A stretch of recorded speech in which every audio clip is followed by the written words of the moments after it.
Hello everyone, good morning and welcome back to my another video. तो friends, कैसे हो आप लोग? आई होप कि आप सब अच्छे हैं, स्वस्थ हैं, मस्त हैं और अपनी स्टडी में बेस्ट हैं। तो फ्रेंड्स, सीटेट का फाइनल रिजल्ट आ गया। तो आप लोगों में से कितने लोगों ने सीटेट का एग्जाम दिया था, प्लीज़ आप लोग अपना मार्क्स कमेंट बॉक्स में कमेंट जरूर करना। और बहुत सारी अफवाहें इस बार निकल के आई हैं। जब से सीटेट का पेपर खत्म हुआ है तब से हर रोज एक नई न्यूज़ निकल के आती थी, क्योंकि कुछ लोग थे जो एक नंबर से रुक रहे थे, उनका एग्जाम क्लियर हो गया। कुछ लोग थे जो बिल्कुल बॉर्डर लाइन पे थे और वो क्वालिफाई थे, लेकिन उनका एक आध नंबर घट गया तो उनका रिजल्ट रह गया। ऐसा सुनने में आ रहा है, क्योंकि मैंने नहीं दिया था इस बार का सीटेट। मेरा सीटेट 3 टाइम्स का क्लियर है, तो इस वजह से मैं सीटेट नहीं देती हूँ वापस से। 2 बार का टेट भी मेरा क्लियर है। तो अभी 2021 वाला टेट मैंने दिया था, उसके बाद टेट का एग्जाम भी नहीं हुआ। तो अभी मैं कोई भी एलिजिबिलिटी टेस्ट नहीं देती हूँ, क्योंकि टाइम वेस्ट करने का मुझे लगता है कोई मतलब नहीं है अगर आपके पास सफिशिएंट एलिजिबिलिटी है तो इसी वजह से मैं अभी प्रिपरेशन कर रही हूँ आरओ का, क्योंकि बहुत सारे नए बच्चे मेरे साथ जुड़ते हैं तो वो लोग पूछते हैं कि आप किस एग्जाम की तैयारी कर रही हैं।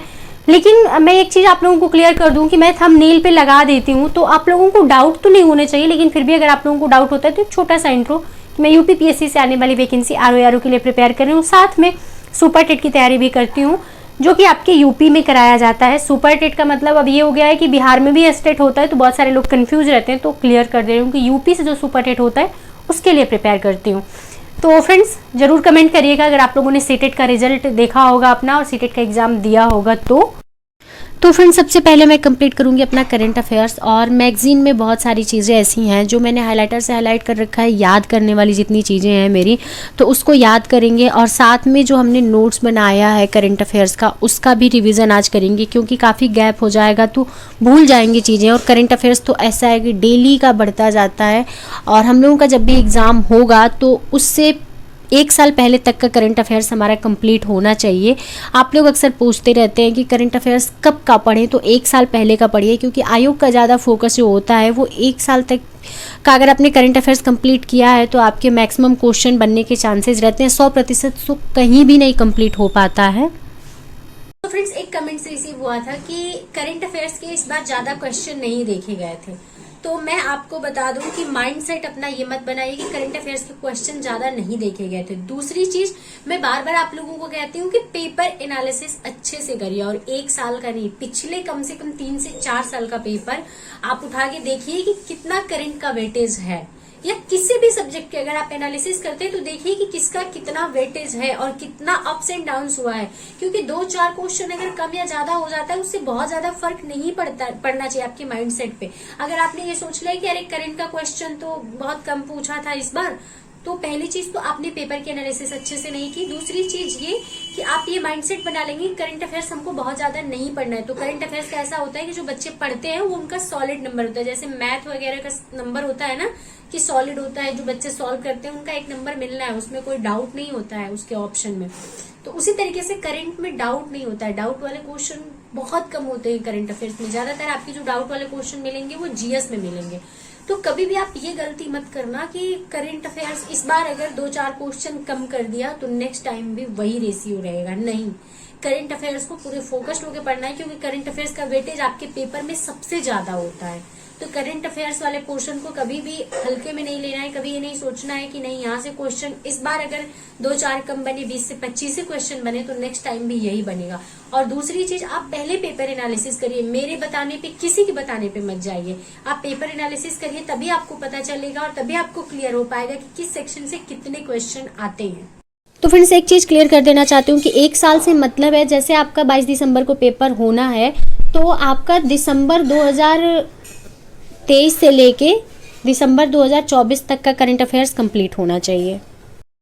और वर्षा, आपने पूछा है कि आपसे बात हो जाएगी क्या पर्सनल, तो डियर मैं बात करने से नहीं कतरा रही हूँ, लेकिन मैं अपना नंबर कैसे आप लोगों को दूँ, क्योंकि पब्लिक तो नहीं कर सकती ना नंबर, अपने सेफ्टी का भी इशू रहता है। सोशल मीडिया पे हर चीज़ नहीं शेयर करना सेफ होता है, तो इसी वजह से मैं अपना नंबर आप लोगों को नहीं शेयर कर पा रही हूँ। हाँ, जो लोग मुझे मेरे कमरे के आसपास से देखती हैं, स्पेशली गर्ल्स के लिए मैं बोल रही हूँ, जो लोग मेरे कमरे के आसपास से देखते हैं वो लोग चाहें तो मुझसे मिलने आ सकती हैं। पूछा है कि सुपर टेट की वैकेंसी कब तक आ सकती है, तो इस बात को क्लियर तो कोई नहीं बता सकता, क्योंकि ना ही कोई कैलेंडर जारी हुआ है अभी तक, और ना ही गवर्नमेंट इस पे कुछ बहुत क्लियर बयान दी है कि हाँ इस टाइम तक सुपर टेट की वैकेंसी आएगी। बहुत दबाव बनाने के बाद बस ये कहा गया है मुख्यमंत्री की तरफ से कि हाँ एक वैकेंसी हम आपको देंगे। शिक्षा मंत्री का भी सेम बयान कि हाँ एक वैकेंसी हम आपको देंगे, लेकिन वो वैकेंसी कब आएगी ये किसी ने क्लियर नहीं किया है। हाँ बच्चे प्रयासरत हैं, बच्चे लगातार कोशिश कर रहे हैं, जितनी कोशिश कर पा रहे हैं, चाहे वो सोशल मीडिया के माध्यम से हो, चाहे आपके ट्विटर के माध्यम से हो, या फिर जो भी जहाँ से उनको उम्मीद नज़र आ रही है, जिनसे भी मिलना हो, जैसे कोई नेता है उनसे मिलना, अपनी बातें रखना, जो भी रिक्तियां दिखाई गई हैं समय समय पे उन रिक्तियों का ब्यौरा देना, ये सारी कोशिशें बच्चे कर रहे हैं। तारीख के बाद एक बार वापस से आपको देखने को मिलेगा कि प्राथमिक शिक्षक भर्ती की मांग उठेगी बहुत जोरों शोरों से। अभी बच्चे इसलिए शांत हैं कि 15 तारीख तक उन्हें ये बताया गया है कि एग्जाम का कैलेंडर जारी होगा, तो वो एक होप है कि शायद उसमें पीआरटी के लिए भी बात की जाए, पीआरटी के लिए भी एक डेट आए कि हाँ इस टाइम पे आपके सुपर टेट का एग्जाम होगा, यूपी टेट का एग्जाम होगा। अगर ऐसा कुछ देखने को नहीं मिलता है तो बच्चे वापस से अपनी मांग रखेंगे, वापस से धरना कर देंगे।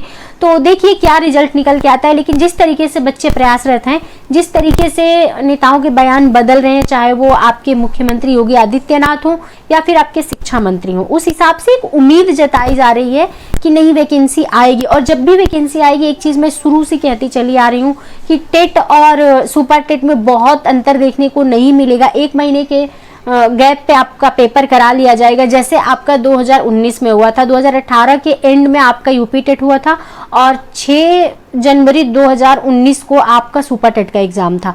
तो दोनों के बीच में 1 महीने का गैप था। सेम सिचुएशन इस बार भी देखने को मिलेगी।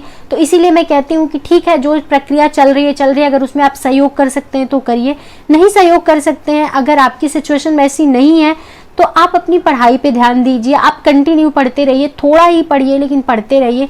वो मुझे पता है कि जब तक क्लियर वैकेंसी नहीं दिखती है सामने, तब तक वो मोटिवेशन नहीं रहता है, वो जोश नहीं रहता है, वो डेडिकेशन नहीं आ पाता है। लेकिन थोड़ा बहुत पढ़ते रहिए, जिस सब्जेक्ट में आपका इंटरेस्ट है वही पढ़ते रहिए, ताकि कुछ पोर्शन तो आपका तैयार हो। तब तक कुछ पोर्शन बचा रहेगा तो उस टाइम पे स्पीड बहुत अच्छी होती है, नो डाउट। उस टाइम पे आपका माइंड बहुत एक्टिव होता है, तो कम चीजें बची रहेंगी पढ़ने के लिए और प्रैक्टिस करने के लिए आपके पास पर्याप्त टाइम होगा। नहीं तो ये होता है कि हम लोग एग्जाम के एंड तक सिलेबस ही पूरे करते रह जाते हैं और प्रैक्टिस होती ही नहीं है, जिसकी वजह से हम लोगों के बहुत सारे क्वेश्चन गलत हो जाते हैं। तो फ्रेंड्स अभी मेरी क्लास खत्म हुई है, तो चलते हैं सबसे पहले रिवीजन कर लेते हैं, क्योंकि जितने भी क्लास नोट्स बनते जा रहे हैं उसका रिवीजन करना बहुत इंपॉर्टेंट है। रिवीजन करने के बाद भी अगर आप लंबा गैप दे देते हैं तो आप एक चीज़ देखेंगे कि बहुत सारी चीज़ें भूल जाते हैं आप।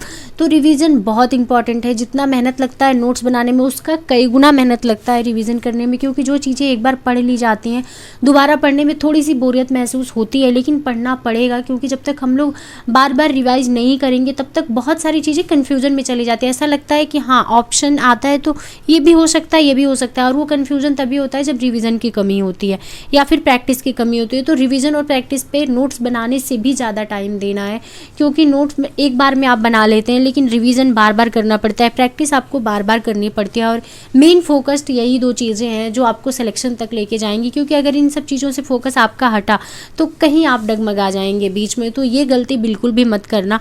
और मैं भी कोशिश करती हूँ कि जितना मुझे टाइम मिल सके मैं उतना रिवीजन कर सकूँ। मैं जितना नोट्स बनाती हूँ उससे ज़्यादा टाइम मेरा जाता है रिवीजन पे। तो फ्रेंड्स इस वीडियो को यहीं पे एंड करते हैं, क्योंकि मेरे सर में बहुत तेज़ दर्द होने लगा है और दोपहर से सर दर्द हो रहा था, लेकिन इतना तो स्टडी अपनी कर रही थी। मैं सोच रही थी कि दवा इग्नोर कर दूं, ना खाना पड़े, लेकिन बहुत तेज़ सर फट रहा है। तो अभी चलते हैं, दवा खाते हैं, थोड़ी देर रेस्ट करेंगे, उसके बाद जगेंगे तो वीडियो एडिट करेंगे और अपलोड करेंगे और अपनी स्टडी को कंटिन्यू करेंगे। तो चलिए मिलते हैं आप लोगों से नेक्स्ट ब्लॉग में। आज का ब्लॉग यहीं पे एंड कर देते हैं, क्योंकि अब नहीं हो पा रहा है मुझसे, बहुत ज़्यादा सर दर्द हो रहा है मुझे।